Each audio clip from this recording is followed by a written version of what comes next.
ദീപാരാധന സമയത്ത് മദ്യപിച്ചെത്തി ഇടയ്ക്കൗട്ടി ക്ഷേത്രം ജീവനക്കാരന് സസ്പെൻഷൻ. എറണാകുളം വളഞ്ഞമ്പലം ക്ഷേത്രത്തിലാണ് സംഭവം. പുള്ളി ചെറുതടിച്ചിട്ട് വന്നിട്ട് പന്തയംകുന്നേരെ വഴിയായിരിക്കും.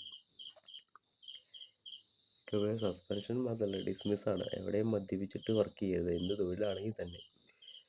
വർക്ക് ചെയ്യുമ്പോൾ ഈ മദ്യപിച്ചിട്ട് ചെയ്യുമ്പോൾ ഉണ്ടാകുന്ന പ്രശ്നങ്ങൾ വളരെ വലുതാണ്. മദ്യപിച്ചിട്ട് ക്ഷേത്രത്തിൽ കയറാൻ പാടില്ല. അതൊക്കെ നിയമമൊക്കെ ഉള്ളതാണ്. അങ്ങനെയുള്ള ആളുകളൊക്കെ പിന്നെ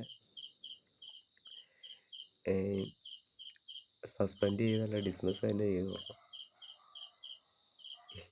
ഈ പുള്ളിക്ക് അത് ബോധമില്ല. എന്ത് ക്ഷേത്ര ജീവനക്കാരനാണ് ഇയാൾ? ക്ഷേത്രത്തിൽ പാലിക്കേണ്ട റൂൾസ് പാലിക്കേണ്ട മെയിൻ കാര്യങ്ങളൊന്നാണ് കുളിക്കാതെയും ഈ മത്സ്യമാംസാദികൾ കഴിച്ചും മദ്യപിച്ചും ഒന്നും അമ്പലത്തിൽ കയറരുതെന്നുള്ളത്. ഇയാൾക്കത് അറിയാവുന്നിട്ടും അത് മനഃപൂർവ്വം ചെയ്തതല്ലേ. അപ്പോൾ തീർച്ചയായിട്ടും ഇയാളെ ഡിസ്മിസ് തന്നെ ചെയ്യണം.